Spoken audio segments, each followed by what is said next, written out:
पता है, कभी कभी ना सबसे गहरी दोस्ती ऐसी जगह पनपती है जहां कोई सोच भी नहीं सकता। आज हम एक ऐसे ही रिश्ते की कहानी सुनेंगे, एक भिखारी और एक भूत की।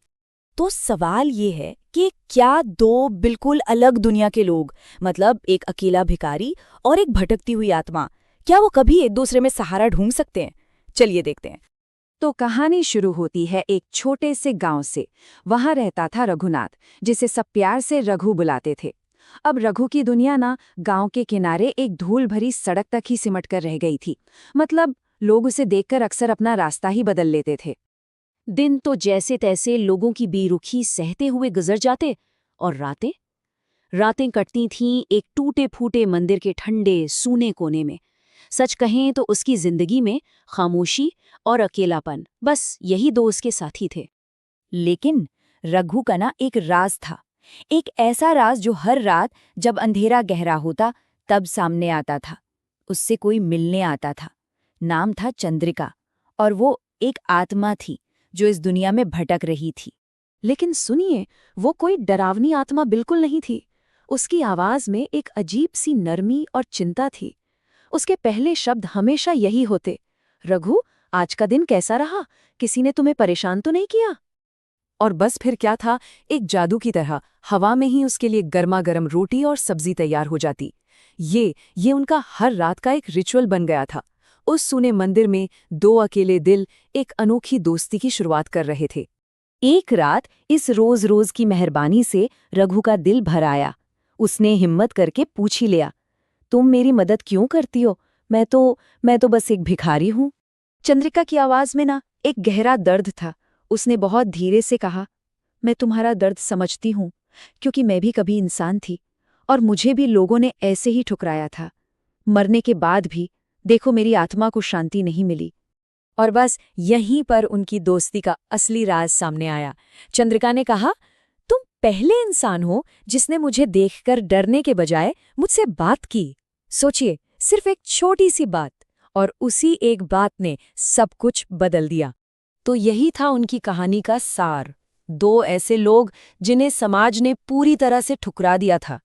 एक तरफ रघु, जिससे लोग दूर भागते थे, और दूसरी तरफ चंद्रिका, जिसे किसी ने कभी अपनाया ही नहीं।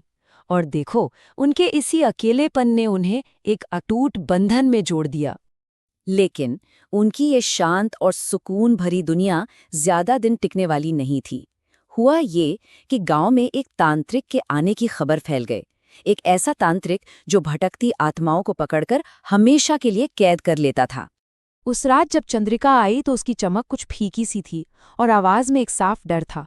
उसने कांपते हुए कहा, रघु, वो तांत्रिक मुझे ढूंढ रहा है, वो मुझे पकड़ लेगा। शायद कल मैं तुमसे मिलने ना आ पाऊं। अपनी इकलौती दोस्त को खोने का डर रघु के अपने हर डर से कहीं ज्यादा बड़ा था। तो वो भिखारी जो हमेशा सिर झुकाकर चलता था, उसने पहली बार अपनी सारी हिम्मत जुटाई और सीधा पहुंच गया तांत्रिक के पास। उसने तांत्रिक के सामने हाथ जोड़े और एक बहुत ही सीधा सा मासूम सा सवाल पूछा। उसने कहा, बाबा, अगर कोई आत्मा किसी का बुरा ना करे, बस चुपचाप रहे, तो क्या उसे भी यहां से भगाना जरूरी है? तांत्रिक ने रघु की आंखों में उस दोस्ती की सच्चाई देख ली और बस इतना कहा, ठीक है, मैं उसे कोई नुकसान नहीं पहुंचाऊंगा, लेकिन एक बात याद रखना, हर कहानी का एक अंत होता है। उस रात चंद्रिका आखिरी बार आई। उसका शरीर धीरे धीरे हवा की तरह पारदर्शी हो रहा था, पर उसके चेहरे पर डर नहीं बल्कि एक गहरी शांति थी। उसने मुस्कुराते हुए कहा, रघु, तुम्हारी वजह से आज मुझे आज़ादी मिल गई। अब मेरी आत्मा को सुकून मिल रहा है। और बस इन्हीं शब्दों के साथ वो हवा में घुल गई। रघु एक बार फिर अकेला था, लेकिन इस बार उसके दिल में वो पुराना खालीपन नहीं था, बल्कि एक अजीब सी शांति थी। वो अकेला तो था, पर अब तन्हा बिल्कुल नहीं था। ये कहानी शायद हमें यही सिखाती है कि सच्ची दोस्ती जिस्म की नहीं, आत्मा की होती है। कहते हैं, आज भी उस गांव में जब रात को हवा चलती है ना, तो एक हल्की सी फुसफुसाहट सुनाई देती है, मैं यही हूं। जैसे कोई याद दिला रहा हो कि सबसे अनोखे रिश्ते कभी खत्म नहीं होते।